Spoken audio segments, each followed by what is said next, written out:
नमस्कार साथियों, मैं अशोक कुमार एक बार फिर से आप सभी का आपके अपने YouTube चैनल पर स्वागत करता हूं।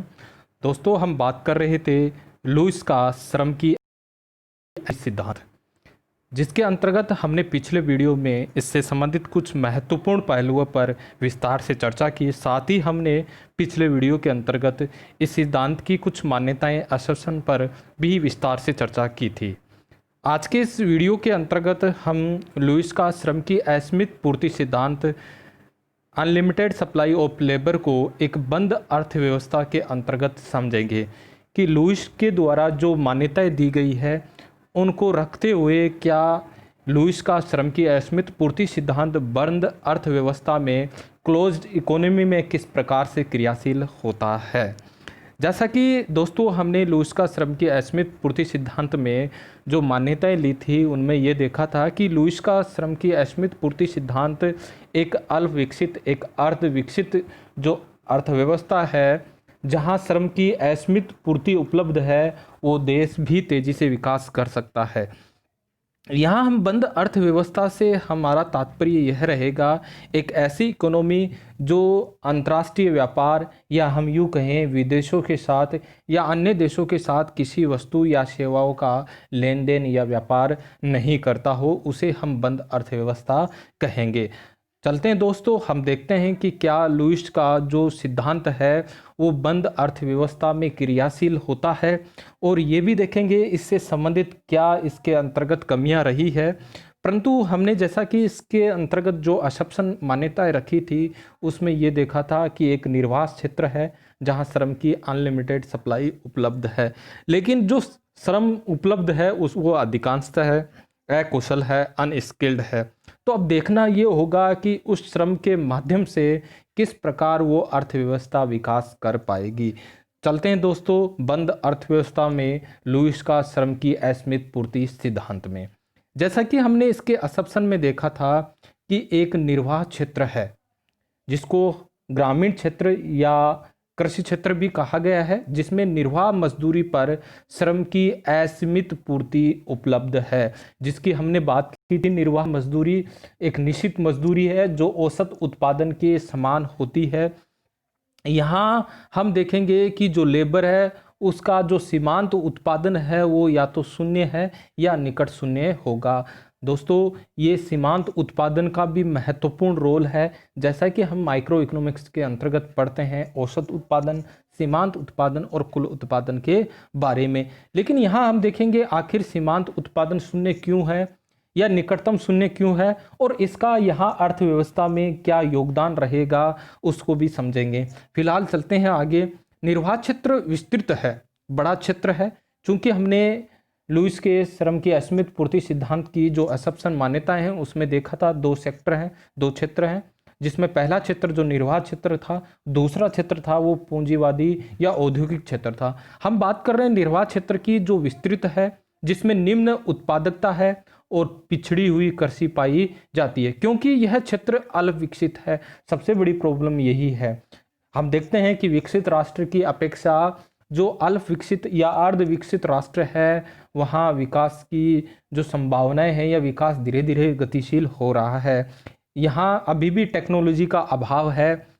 यहाँ हम देख रहे हैं कि श्रम की असीमित पूर्ति वह जनाधिक्य की स्थिति है, यानी जनसंख्या बहुत ज़्यादा है। यहाँ रोजगार के वैकल्पिक अवसरों का अभाव है। कहने का तात्पर्य हमारा ये रहेगा कि जो निर्वाह क्षेत्र है उसके अंतर्गत हम देखेंगे कि यहाँ जो अधिकांशतः जो लोग हैं, जो श्रम है या श्रमिक हैं, वो कृषि पर ज़्यादा आधारित हैं या कृषि से संबंधित जो भी व्यवसाय है उन पर है। इसके अलावा यहाँ रोजगार के अन्य अवसर उपलब्ध नहीं हैं। यहाँ निम्न उत्पादकता इसलिए पाई जाती है क्योंकि तकनीकी ज्ञान का स्तर बहुत ही नीचा है। अभी भी टेक्नोलॉजी लेवल यहाँ नहीं है।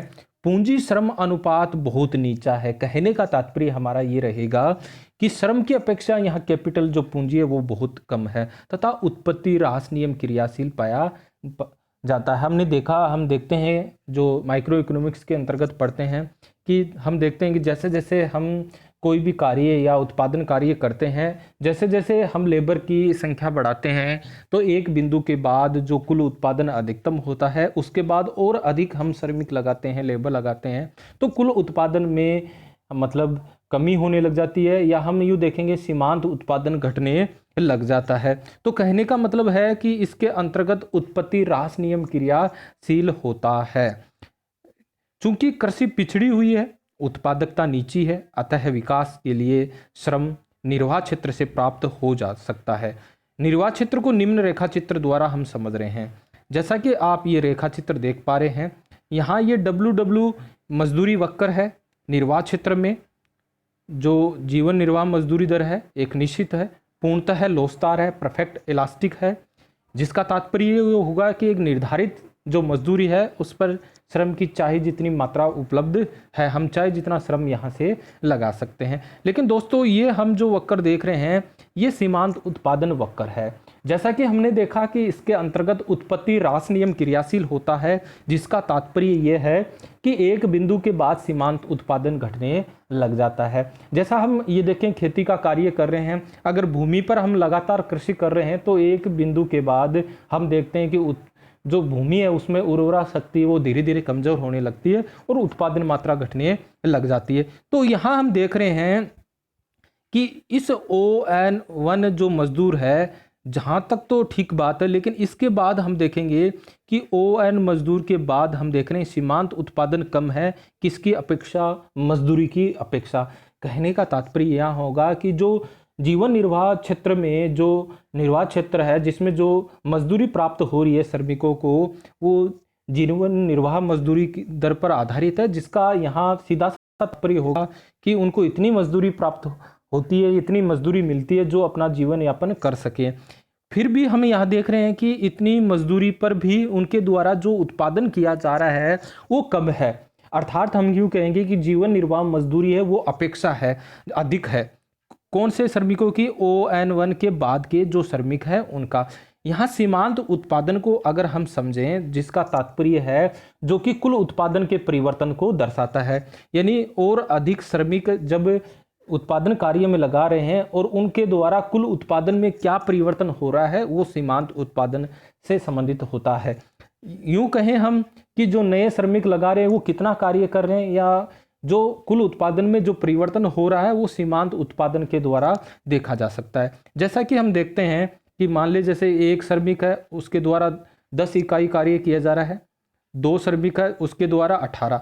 तो यहाँ हम देख रहे हैं कि जो दोनों श्रमिकों के द्वारा कुल कितना कार्य किया जा रहा है, 18। इस प्रकार हम ये देखेंगे कि कुल जो कार्य है उसमें एक श्रमिक और बढ़ाने से कितने का परिवर्तन हुआ है, 8 का परिवर्तन हुआ है। तो इस प्रकार हम कह सकते हैं कि यहाँ जो सीमांत उत्पादन है वो हम ये कहें कि बाद वाले श्रमिक है वो लगाने पर उसके द्वारा कार्य कितना किया जा रहा है, वो 8 इकाई किया जा रहा है। तो ये हम ये देख रहे हैं कि यहाँ वाला जो सीमांत उत्पादन है वो घटता हुआ है, और महत्वपूर्ण बात यह है कि ये मजदूरी से भी कम है। तो इस ON1 के बाद जो श्रमिक है उसका बड़ा इस अर्थव्यवस्था में महत्वपूर्ण रोल होता है। इस श्रमिक को हम, इस लेबर को पूंजीवादी क्षेत्र जो औद्योगिक क्षेत्र में ले जाकर एक इस अर्थव्यवस्था का तेजी से विकास कर सकते हैं। ठीक है, अब हम यहाँ देख रहे हैं कि ये श्रम है जो अनुत्पादक है, कौन सा, ON के बाद वाला। लुईस के अनुसार इस श्रम को उत्पादक बनाने के लिए या तो श्रम का बेहतर ढंग से उपयोग किया जाए, उसको अच्छे तरीके से अच्छे जो भी उससे संबंधित कार्य हैं वो करवाकर हम एक अच्छा उत्पादन प्राप्त कर सकते हैं, या भूमि की मात्रा को बढ़ाकर, या फिर इसका उपयोग हम पूंजीवादी क्षेत्र में किया जा सकता है, यानी इस श्रम को हम पूंजीवादी क्षेत्र में ले जाएं और इस प्रकार वो पूंजी जो कैपिटल है और श्रम मिलकर एक तेजी से विकास कर सके। श्रम को किस प्रकार उत्पादक बनाया जाए इसे एक निम्न रेखा चित्र द्वारा हम समझते हैं। यहाँ हम देखते हैं कि एक डायग्राम में एक तरफ तो परंपरागत क्षेत्र है जो निर्वाह क्षेत्र हम जिसको कहेंगे, और दूसरा है आधुनिक क्षेत्र। यहाँ हम देख रहे हैं कि कुल उत्पादन एक बिंदु पर अधिकतम होकर घटने लगता है, और ये औसत उत्पादन वक्र है और ये सीमांत उत्पादन वक्र है। जैसे जैसे हम लेबर की मात्रा यहाँ बढ़ाते जाएंगे कुल उत्पादन में वृद्धि होगी, लेकिन एक बिंदु के बाद सीमांत उत्पादन क्या होने लग जाएगा, घटने लग जाएगा। लेकिन हम यूँ देखें कि जो हमने ON1 श्रम की बात की है, जहाँ सीमांत उत्पादन उनका कम होता है, ठीक है, मतलब और वो भी मजदूरी से भी कम होता है, उस श्रम को हम इस आधुनिक क्षेत्र या पूंजीवादी क्षेत्र में ले जाएंगे तो वहाँ वो श्रम और पूंजी मिलकर एक तेजी से उत्पादन कार्य करेंगे, जिससे इकोनॉमी तेजी से विकास करेगी। तो इस प्रकार ये जो कुल उत्पादन वक्र है वो ऊपर की ओर गति करता है। जैसे वैसे तो हम ये देखें कि वो तकनीकी के जो सुधार होते हैं, टेक्नोलॉजी सुधार होते हैं, जिसके फलस्वरूप कुल उत्पादन क्या होगा, ऊपर की ओर विवर्तित होगा। यहाँ हम देख रहे हैं कि श्रम को कौन से क्षेत्र में ले जा रहे हैं, आधुनिक या पूंजीवादी क्षेत्र में। तो इस प्रकार हम यहाँ ये देखेंगे कि जो सीमांत उत्पादन है वक्र है वो भी इसका इस प्रकार से आगे की तरफ बढ़ रहा है, यानी सीमांत उत्पादन में भी क्या हो रही है, वृद्धि हो रही है। कब होगी, जब हम इस लेबर जो निर्वात क्षेत्र में है उसको कौन से क्षेत्र में ले जाएंगे, पूंजीवादी या औद्योगिक क्षेत्र में यहाँ ले जाएंगे।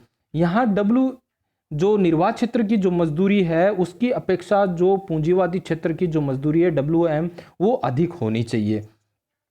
निर्वात क्षेत्र से जैसे जैसे अनुत्पादक श्रम को पूंजीवादी क्षेत्र में लाया जाता है, जैसे जैसे पूंजीवादी क्षेत्र का कुल उत्पादन वक्र ऊपर की ओर विवर्तित होता है, फलतः उत्पादन में वृद्धि होती है, पूंजी संचय में वृद्धि होती है और रोजगार में भी क्या होगी, वृद्धि होगी और आर्थिक विकास का चक्र आरंभ होता है। क्योंकि अभी तक हमने देखा जो श्रम लेबर ON1 के बाद का है, जिसका सीमांत उत्पादन जो निर्वाह मजदूरी है उससे भी कम है, उसको हम पूंजीवादी क्षेत्र में ले जाएंगे, जिसके पूंजीवादी क्षेत्र का जो उत्पादन वक्र है ऊपर की ओर जाएगा, पूंजी संचय भी बढ़ेगा, उत्पादन भी बढ़ेगा, रोजगार में भी बढ़ेगा।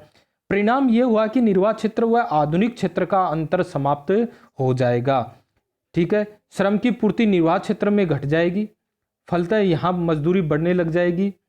अब मजदूरी औसत उत्पादन के स्थान पर सीमांत उत्पादन के द्वारा निर्धारित होने लगेगी। जो निर्वात क्षेत्र में हमने देखा कि औसत उत्पादन के आधार पर निर्धारित होती है, वो अब सीमांत उत्पादन के आधार पर निर्धारित होगी, क्योंकि अब सीमांत उत्पादन क्या होगा, इनका बढ़ने लग जाएगा। वास्तव में निर्वात क्षेत्र की जो मजदूरी है वो आधुनिक या पूंजीवादी क्षेत्र से कम होनी चाहिए। यह अंतर प्रेरणादायक होना चाहिए। कहने का तात्पर्य आधुनिक या पूंजीवादी क्षेत्र है उसमें मजदूरी अधिक होनी चाहिए, तभी वो मजदूर आकर्षक होगा किस क्षेत्र की तरफ, आधुनिक या पूंजीवादी क्षेत्र की तरफ, ताकि निर्वाह क्षेत्र से जो मजदूर है पूंजीवादी क्षेत्र में आ सकेंगे। लुईस का कहना है कि पूंजीवादी क्षेत्र में जो सीमांत उत्पादन है वो अधिक होता है। कहने का तात्पर्य जो श्रम लेबर है जो पूंजीवादी क्षेत्र में चली जाएगी, अब वो ज़्यादा उत्पादन का कार्य करेगी, ठीक है, जिसके कारण उनको मिलने वाली मजदूरी की अपेक्षा वो अधिक उत्पादन करते हैं। अतः इस क्षेत्र में अतिरेक, सरप्लस या एक्सेस उत्पन्न होगा। उस अतिरेक को पूंजी परिसंपत्तियों में पुनः विनियोग कर दिया जाएगा, जिससे दोबारा जो लाभ बच रहा है, जो यानी कहने का मतलब उनका उत्पादन का कार्य अधिक हो रहा है और मजदूरी क्या मिल रही है उनको कम मिलेगी, काम वो ज़्यादा करेंगे वो आधुनिक क्षेत्र में, जिससे उनका अतिरेक उत्पन्न होगा, सरप्लस होगी, तो उसको वापस हम उसी पूंजी परिसंपत्तियों में निवेश करेंगे तो अधिक पूंजी निर्माण होगा। निर्वात क्षेत्र से अधिक लोगों को फिर से रोजगार मिलेगा, पूंजीवादी अतिरेक भी बढ़ेगा। इसके परिणाम स्वरूप आर्थिक विकास का चक्र शुरू होगा और विकास की ये प्रक्रिया तब तक जारी रहती है जब तक कि निर्वात क्षेत्र के समस्त अतिरेक श्रम को रोजगार नहीं मिल जाता है। इसको एक डायग्राम के माध्यम से भी हम समझने का प्रयास करते हैं कि किस प्रकार से यहाँ पूंजीवादी क्षेत्र में एक अतिरेक, एक सरप्लस उत्पन्न होता है और उसका वापस पूंजी परिसंपत्तियों में वापस लगा दिया जाता है, जिससे और अधिक अतिरेक उत्पन्न होगा, लोगों को रोजगार मिलेगा, उत्पादन में वृद्धि होगी। और ये प्रक्रिया कब तक चलती रहेगी उसको एक डायग्राम के माध्यम से हम समझने का प्रयास करते हैं। यहाँ देख रहे हैं दोस्तों हम कि WWA निर्वात क्षेत्र का मजदूरी वक्र है और ये है पूंजीवादी या आधुनिक जो क्षेत्र है, औद्योगिक क्षेत्र, उसका मजदूरी वक्र है। चूँकि हम देख रहे हैं ये ऊपर की ओर स्थित है, इसका मतलब जो आधुनिक क्षेत्र है उसमें मजदूरी की दर अधिक है, ये प्रेरणादायक है। प्रारंभ में इस क्षेत्र में OL1 रोजगार लगाया जाता है, लेबर लगाया जाता है, जिनका सीमांत उत्पादन वक्र ये है, P1Q1 है, P1Q1 ये आप सीमांत उत्पादन वक्र है। चूँकि हम देख रहे हैं कि ये हमने जो नीचे की ओर गिरता हुआ लिया है, क्योंकि हम उस लेबर को ले रहे हैं जो सीमांत उत्पादन जिसका नीचे की ओर गिरता हुआ है, या हमने जो निर्वात क्षेत्र में बात की थी जिनको मजदूरी की अपेक्षा उनका सीमांत उत्पादन क्या है, कम है। तो यहाँ हम देख रहे हैं कि OL1 जो लेबर है और उनको जो मजदूरी मिल रही है वो WW है, और इस प्रकार इनकी टोटल मजदूरी है ये। अगर कुल उत्पादन की बात करें तो कुल उत्पादन ये क्षेत्र होगा। इस प्रकार हम देखेंगे कुल उत्पादन तो ये हो रहा है और मजदूरी कितनी मिल रही है, इतनी मिल रही है। तो इस प्रकार ये क्या हुआ, सरप्लस अतिरेक उत्पन्न हुआ, बचत हुई, और इसको वापस इसी पूंजी परिसंपत्तियों में लगा दिया जाए तो फिर इसका सीमांत उत्पादन वक्र ऊपर की ओर विवर्तित ये इस प्रकार से आ गया। ठीक है, अब और अधिक लेबर को यहाँ कार्य में लगाया जाएगा, रोजगार मिलेगा, यानी L1 L2 इस प्रकार इनको टोटल जो लेबर है OL2 इनको मजदूरी कितनी मिल रही है ये, तो टोटल मजदूरी कितनी हो गई ये, और इस प्रकार जो सरप्लस है, अतिरेक है, वो इतना उत्पन्न हुआ है। इसको वापस इसमें लगा दिया जाएगा, ये इस प्रकार जो सीमांत उत्पत्ति वक्र है वो ऊपर की ओर विवर्तित होता है। और ये प्रक्रिया तब तक जारी रहेगी जब तक निर्वात क्षेत्र में जो अतिरेक, जो सरप्लस, या हम कहेंगे अनलिमिटेड सप्लाई जो लेबर की वो उपलब्ध है। अब हमारे जहन में एक सवाल उत्पन्न होता है कि ये प्रक्रिया हमने देखी तब तक जारी रहेगी जब तक कि वो जो अनलिमिटेड सप्लाई है लेबर की बनी रहेगी, लेकिन उसके बाद अर्थव्यवस्था में क्या प्रक्रिया होगी जब निर्वात क्षेत्र में जो अनलिमिटेड सप्लाई है वो समाप्त हो जाती है, तब ऐसी स्थिति में क्या होगा, उस स्थिति में लुईस का क्या कहना है उस पर भी हम विचार करें। देखा, ये जो अतिरेक है बार बार पूंजी परिसंपत्तियों में लगाया जाएगा, जिससे कुल उत्पादन भी बढ़ता है, मजदूरी भी कुल बढ़ती है, अतिरेक में भी वृद्धि होती है, पुनः इस अतिरेक का निवेश किया जाता है। इस तरह श्रम का सीमांत उत्पादन और अतिरेक में वृद्धि की प्रक्रिया तब तक जारी रहती है जब तक निर्वात क्षेत्र में श्रम की अतिरिक्त पूर्ति विद्यमान है। लुईस के अनुसार गैर कृषि क्षेत्र को अपना विस्तार हेतु सस्ते श्रम की पूर्ति निर्वात क्षेत्र से हो जाती है, यानी निर्वात क्षेत्र है वहाँ से आधुनिक क्षेत्र को जो लेबर है सस्ता वो मिल जाता है, तथा पूंजी निर्माण के साथ साथ पूंजीवादी क्षेत्र में अधिक श्रम को रोजगार देने की क्षमता उत्पन्न होती है। और हम देख रहे हैं कि निर्वात जो पूंजीवादी क्षेत्र है, आधुनिक क्षेत्र है, उसकी मजदूरी निर्वात क्षेत्र की अपेक्षा अधिक होती है। फलतः निर्वात क्षेत्र से पूंजीवादी क्षेत्र में श्रम का गमन होता है, लोग अधिक मजदूरी की लालसा में पूंजीवादी क्षेत्र जो औद्योगिक क्षेत्र जिसे आधुनिक क्षेत्र बोल रहे हैं वहाँ है। और ये तब तक रहेगा जब तक छुपी हुई बेरोजगारी उस निर्वात क्षेत्र में रहती है। हम जानते हैं छिपी हुई बेरोजगारी, हिडन अनएम्प्लॉयमेंट के बारे में जानते हैं कि किसी खेत में अगर 3 व्यक्तियों की आवश्यकता है और वहाँ 5 लगे हैं, अगर उनमें से 2 भी निकाल दें तो वहाँ उस खेती पर कोई प्रभाव नहीं पड़ता, इसलिए ये 2 है वो छिपे हुए बेरोजगार कहलाते हैं। तो जब अर्थव्यवस्था में छिपी हुई बेरोजगारी समाप्त हो जाती है तो लुईस का के अनुसार अर्थव्यवस्था में जो विकास में है वो मोड़ का बिंदु आ जाता है। और मोड़ का बिंदु आने पर क्या स्थिति उत्पन्न होती है, आगे हम ये भी बात करेंगे ये मोड़ का बिंदु क्यों आता है। तो मोड़ का बिंदु आते ही जो श्रम का पूर्ति वक्र हमने पूर्णतः लोचदार लिया था, परफेक्ट इलास्टिक लिया था बिल्कुल इस प्रकार से, तो अब वह कम लोचदार हो जाता है, यानी हम देखेंगे वो धनात्मक ढाल का हो जाता है। क्यों हो जाता है उसकी भी हम चर्चा करेंगे। अब श्रम की पूर्ति असीमित न होकर सीमित हो जाती है, ये भी महत्वपूर्ण बात है। अब श्रम की पूर्ति वक्र का ढाल शून्य न होकर धनात्मक हो गया, जिसका यह तात्पर्य है कि श्रम की अतिरिक्त पूर्ति ऊंची मजदूरी दर पर, यह दर है पर संभव है। लुईस के अनुसार जो ही मोड़ का बिंदु आता है विकास की प्रक्रिया समाप्त हो जाती है, यानी विकास जो डेवलपमेंट है एक चरम बिंदु पर पहुंच जाता है। अभी हम इस डायग्राम को समझें तो यहाँ हम देख रहे हैं कि ये पहले मजदूरी वक्र था, लेकिन एक स्थिति ये आई कि निर्वात क्षेत्र में जो अनलिमिटेड सप्लाई थी लेबर की वो समाप्त हो जाती है। अब ये जो मजदूरी वक्र है वो धनात्मक ढाल का हो जाता है, जिसका तात्पर्य ये होगा कि और अधिक श्रम को अगर रोजगार में लगाना होगा तो उनको और अधिक ऊंची मजदूरी देनी होगी। यहाँ तो एक निर्धारित मजदूरी थी, OWA OWW भी बोल सकते हैं इसको, इस निर्धारित मजदूरी पर लेबर उपलब्ध था, लेकिन इसके बाद इस बिंदु को अगर हम ई पॉइंट दें, इसके बाद ये यहाँ मोड़ का बिंदु आ जाता है। यहाँ हम देख रहे हैं कि मोड़ के बिंदु आने पर ये जो पूर्णतः लोचदार स्थिति थी वो नहीं होती है, अब ये धनात्मक ढाल का होता है, यहाँ इसका स्लोप होता है 0। ठीक है, तो ये हम देखेंगे क्यों आ जाता है। मोड़ का बिंदु आने का कारण हम देखें कि पूंजीवादी क्षेत्र का विकास तीव्र गति से होता है, फलतः निर्वात क्षेत्र में श्रम की पूर्ति घट जाती है, क्योंकि जो श्रम है वो धीरे धीरे पूंजीवादी क्षेत्र में जाता है, जिससे पूंजी और श्रम, कैपिटल और लेबर मिलकर तेजी से विकास करते हैं, और यहाँ से निर्वात क्षेत्र से धीरे धीरे श्रम पूंजीवादी क्षेत्र में जाने लग जाता है, और इससे पूंजीवादी क्षेत्र का विकास वो तीव्र गति से होने लग जाता है। पूंजीवादी क्षेत्र में श्रम अधिक संगठित होता है, जैसा हम देखते हैं कि श्रम लेबर यहाँ संगठित हो जाएंगे, संघ बनने लग जाएंगे, और वो ऊंची मजदूरी की मांग करने लग जाते हैं। निर्वात क्षेत्र का तेजी से विकास होने से WA और WM का अंतर अब प्रेरणादायक नहीं रहा है, फलतः श्रम का गमन घट जाता है। कहने का तात्पर्य हमारा ये रहेगा कि पूंजीवादी क्षेत्र के साथ साथ निर्वात क्षेत्र का भी तेजी से विकास होता है। फलस्वरूप हम देखते हैं कि ये जो पहले हम देख रहे थे कि जो पूंजीवादी क्षेत्र है, आधुनिक क्षेत्र है, उसकी मजदूरी अधिक होती थी, लेकिन धीरे धीरे हम दोनों क्षेत्रों का विकास होता है तो ये अंतर धीरे धीरे प्रेरणादायक नहीं होता है। लगभग इनकी मजदूरी दर क्या रहती है, समान होती है, और ऐसी स्थिति में मोड़ का बिंदु आ जाता है।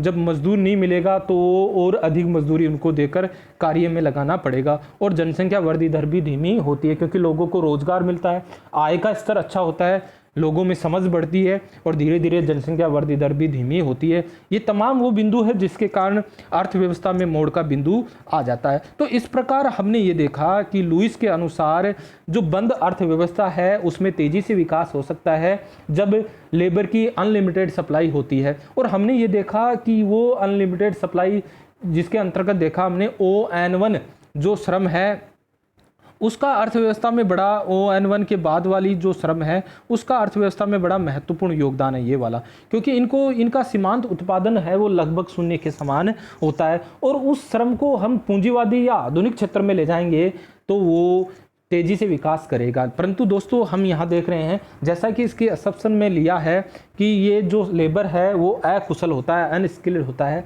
तो क्या वो इकोनॉमी में किसी प्रकार की परेशानी नहीं खड़ा करता?